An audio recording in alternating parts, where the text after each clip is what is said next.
Hello बच्चों, आज हम चैप्टर बल तथा गति के नियम में गति का दूसरा नियम पढ़ेंगे। ठीक है, पहले हमने गति का पहला नियम सीख लिया था कि गति का जो पहला नियम था वो था जड़त्व का नियम।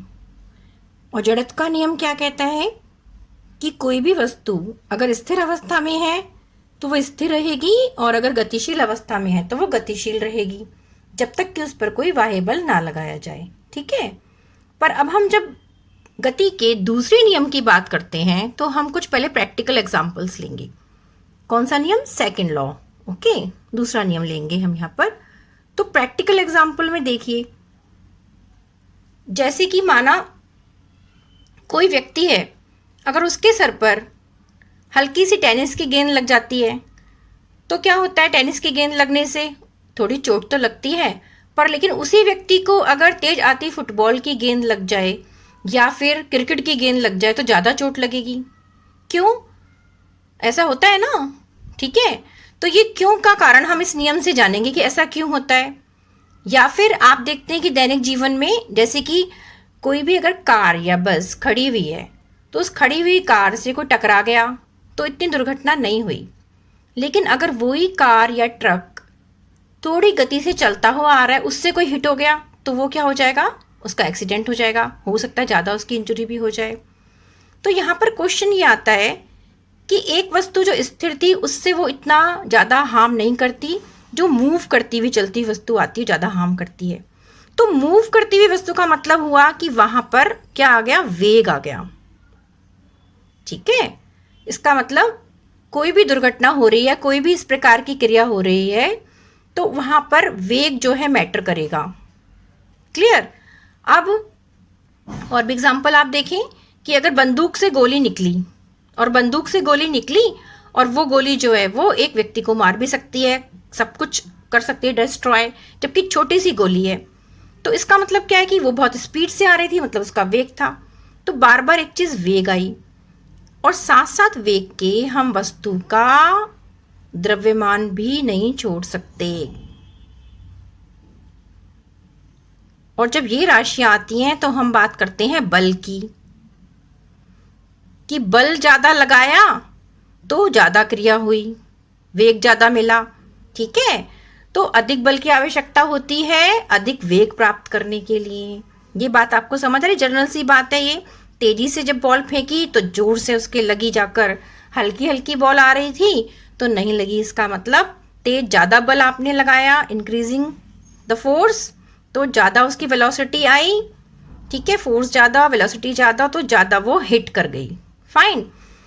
ठीक है, तो अब जब हम बात कर रहे हैं बार बार वेग की और बल की, तो यहाँ पर एक राशि निकल कर आती है जिसे हम कहते हैं संवेग। ये एक भौतिक राशि है, हमने पहले पढ़ा था कि भौतिक राशियां क्या होती हैं। ये संवेग क्या होता है ये हमें ध्यान रखना है। एक बहुत महत्वपूर्ण राशि जिसको हम पी से दिखाते हैं, मतलब मोमेंटम।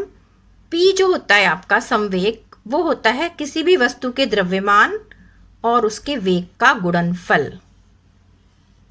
द्रव्यमान को हम एम से दिखाते हैं, द्रव्यमान है जिसको हम किस में लेते हैं? मात्रक क्या है? SI किलोग्राम में। ये बहुत ध्यान देना, यूनिट के साथ। और हम किस उसको चीज से प्रदर्शित कर रहे हैं। ठीक है, उसका सिंबल। और V क्या है यहाँ पर? V है वेग, और वेग आपको याद रखना है हमेशा मीटर पर सेकंड, इसका SI मात्रक। तो द्रव्यमान और वेग का गुणनफल क्या बना? संवेग बना। और संवेग का मात्रक यहां से निकल आएगा, हम द्रव्यमान का मात्रक रख दें किलोग्राम और वेग का मात्रक रख दें मीटर पर सेकंड, तो आपके पास संवेग का मात्रक आ गया। ये संवेग हम इसलिए पढ़ रहे हैं क्योंकि हमें सेकंड नियम में इसकी जरूरत है। जब तक हम द्रव्यमान और वेग को नहीं समझते, मतलब कि हम संवेग को नहीं समझते, हम आगे सेकंड नियम पे नहीं जा पाएंगे। इतना क्लियर हुआ कि संवेग क्या है? द्रव्यमान और वेग का गुणनफल है। क्लियर? अब हम आगे चलते हैं कि संवेग जो है हमारा द्रव्यमान और वेग का गुणनफल होता है। तो इससे हम अपना सेकंड लॉ कैसे लाएंगे? ठीक है, क्योंकि वर्कशीट आपने साथ साथ इसी पे हल करनी है तो आपको पता होना चाहिए। क्लियर? तो इसमें आपके जो वर्कशीट है उसमें बता रखा है कि गति के दूसरे नियम के अनुसार किसी वस्तु के संवेग में परिवर्तन की दर, इस लाइन को अंडरलाइन करके चलना है। संवेग में परिवर्तन की दर मतलब जिस वेग से वो चल रहा था उस वेग को हमने बढ़ाया, संवेग बढ़ाया या घटाया, उसके हिसाब से ही क्या होता है उस पर लगने वाले असंतुलित बल की दिशा में बल के समानुपाती होती है। मतलब ये जो संवेग में परिवर्तन की दर है वो किसके समानुपाती होगी? बल के। और बल हमेशा आपने पढ़ा है कि बल जो होगा वो तभी कोई वस्तु में चेंजेस आएंगे। बल बहुत जरूरी है क्या करने के लिए? वस्तु की स्थिति को, उसकी दिशा को, उसकी चाल को बदलने के लिए। और बल कैसा? असंतुलित, ये याद रखना है, ये हम पहले डिस्कस कर चुके हैं। असंतुलित बल हमें चाहिए। संतुलित बल तो कोई भी परिवर्तन नहीं करेगा, पर असंतुलित बल वस्तु की स्थिति में परिवर्तन करेगा। तो हम शॉर्टली अगर लिखें यहाँ पर कि संवेग परिवर्तन की दर किसके समानुपाती हो गई? बल के। तो हम इसका क्या निकाल सकते हैं? मैथमेटिकल डेरिवेशन, गणितीय सूत्र सेकंड लॉ का। ओके, सेकंड लॉ समझ आ गया। सेकंड लॉ कह रहा है कि वस्तु के संवेग में परिवर्तन की दर उस पर लगने वाले असंतुलित बल की दिशा में बल के समानुपाती होती है। ठीक है, अब माना कोई m द्रव्यमान की वस्तु है। अब इसका मैथमेटिकल डेरिवेशन करते हैं। m द्रव्यमान की वस्तु, प्रारंभिक वेग u और अंतिम वेग उसका v कर दिया t समय अंतराल में। ठीक है, ये सब आपको पता है कि u क्या है, v क्या है, t क्या है, m क्या है। दोबारा से इसको देख लीजिए। m क्या है? m है उसका द्रव्यमान, किसका? वस्तु का। u उसका प्रारंभिक वेग और v उसका अंतिम वेग और t समय, जिस समय अंतराल में उसमें परिवर्तन आया वेग में। क्लियर? ये राशियां आपको जाननी बहुत जरूरी है। तो अब हम क्या करें? संवेग में परिवर्तन की दर, संवेग को हम किससे दिखाते हैं? संवेग को हम दिखाते हैं p से, और p इज इक्वल टू होता है m इंटू वी। क्लियर? तो माना प्रारंभिक संवेग p1 है और बाद में उसका संवेग p2 हो गया। तो अब हम क्या करें? संवेग में परिवर्तन की दर निकालें। संवेग में परिवर्तन की दर कैसे निकलेगी? Means p2 minus p1 is equal to क्या होगा?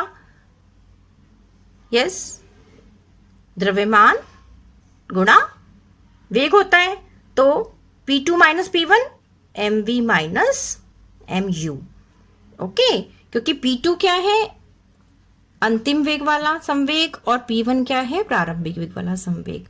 तो p2 माइनस p1 हो गया आपका mv। इसको इस तरह से लिख सकते हैं, mv इंटू का तो साइन लगाने की जरूरत नहीं है, हम ऐसे लिखते हैं मैथ्स में, और m को हमने कॉमन लिया, then v minus U will get this. Okay, अब ये हमने स्टडी किया था सेकेंड लॉ से कि संवेग परिवर्तन की दर जो होती है वो किसके बराबर होती है?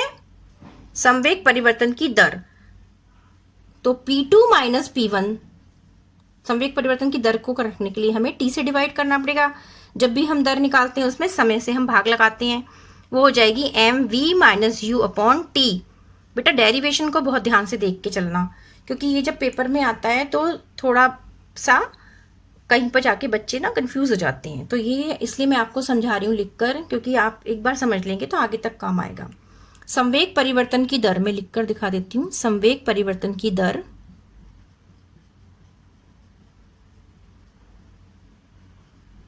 Is equal to M V minus U upon T.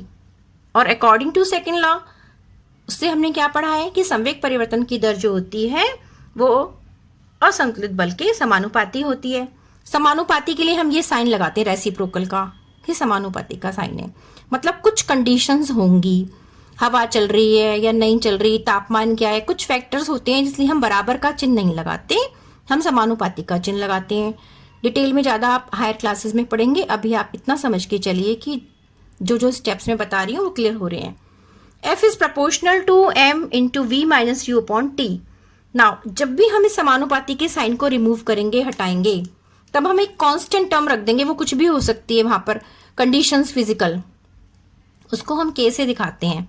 तो F बराबर K M V minus U upon T. अब आपको ध्यान होगा कि V minus U upon T mind में आ रहा है, कुछ हमने पढ़ा है पहले, ये क्या था? V minus U upon T क्या था? इज इक्वल टू एक्सेलरेशन था A। फाइन, तो यहां पर हम प्लेस कर सकते हैं V minus U upon T की वैल्यू, प्लेस कर दें। हाँ जी, तो हमारे पास क्या आ गया? F is equal to K M into A after placing the value of V minus U upon T is equal to A। तो ये हमारे पास इक्वेशन आ गई। अगर K की वैल्यू 1 है, if K is equal to, ये यहां पर मैं दिखा रही हूं, नीचे स्पेस नहीं है जिससे आपको क्लियर दिखाई दे, ये हम थोड़ा सा इरेज करके नेक्स्ट इस पे लिख लेते हैं। हमारे पास अब तक आया है F is equal to K M into A। Okay, अब K क्या है? कांस्टेंट है, स्थिरांक है। इस K की वैल्यू अगर हम 1 रखें, माना वहां पे सारी कंडीशंस जो है वो 1 है, तो F की वैल्यू क्या हो जाएगी? F is equal to, K की वैल्यू 1 हो गई, M इंटू A। ये जो आपका फार्मूला निकल कर आया, वेरी इंपॉर्टेंट, ये क्वेश्चंस में यूज होगा। F is equal to M into A। इसका मतलब कि किसी भी वस्तु पर लगाया गया जो बल है वो वस्तु के द्रव्यमान व उसके एक्सेलरेशन मीन्स त्वरण के गुणनफल के बराबर होता है। और इसका मात्रक हम अब निकालेंगे। F क्या है? बल है। बल का मात्रक हम यहां से निकाल सकते हैं। मात्रक निकालना है F का, तो निकालने के लिए हम किसका मात्रक रखेंगे? मात्रक रखेंगे M का मल्टीप्लाई बाय A का मात्रक। इंग्लिश में तो ऑफ करके लिख देते हैं ना, तो बस इसमें F का आ गया। F का कितना आ गया? M का मात्रक किलोग्राम, A का बोलिए मीटर पर सेकंड स्क्वायर। इसका मात्रक आ गया F का किलोग्राम मीटर पर सेकंड स्क्वायर। और इस किलोग्राम मीटर पर सेकंड स्क्वायर को हम क्या कहते हैं? न्यूटन भी कहते हैं। तो F का मात्रक आपका क्या आया? किलोग्राम मीटर पर सेकंड स्क्वायर। SI यूनिट्स में इसको हम न्यूटन कहते हैं। क्या कहते हैं? न्यूटन। क्लियर? अब देखिए, न्यूटन तक हम पहुंच गए क्योंकि न्यूटन ने डिस्कवरी करी थी इस सब की, तो हमने इसका नाम भी, न्यूटन्स लॉ ऑफ मोशन हम पढ़ रहे हैं, तो इसका मात्रक भी न्यूटन दे दिया उसके नाम पर। वैसे वो किलोग्राम मीटर पर सेकंड स्क्वायर होता है। तो हमारे पास फार्मूला आया, बहुत जरूरी था, F is equal to M into A। Clear? अब अगर हमारे पास M किसी वस्तु का 1 किलोग्राम है और A जो है वो 1 मीटर पर सेकंड स्क्वायर है, A मतलब त्वरण, तो फोर्स कितना हो जाएगा? बल, वो भी 1 हो जाएगा। 1 क्या? किलोग्राम मीटर पर सेकंड स्क्वायर। ठीक है, तो ये कई बार डिफाइन करने के लिए आ जाता है, इसलिए मैंने आपको बताया कि 1 न्यूटन की परिभाषा दीजिए। ये हो गया 1 न्यूटन। तो यहां से आप 1 न्यूटन की परिभाषा बना सकते हैं कि यदि किसी 1 किलोग्राम द्रव्यमान की वस्तु में 1 मीटर पर सेकंड का स्क्वायर का त्वरण उत्पन्न हो रहा है, तो उस पर लगाया गया बल जो होगा वो 1 न्यूटन होगा। क्लियर? अच्छे से आप इसकी डेफिनेशन बुक से रीड करना कि आपका यहाँ पे सेकंड लॉ जो है वो कंप्लीट होता है न्यूटन का। ओके, अगली वर्कशीट में, अगली हम वीडियो में वर्कशीट को डिस्कस करेंगे जिसमें उसके क्वेश्चंस हैं। ओके बेटा, थैंक यू बेटा।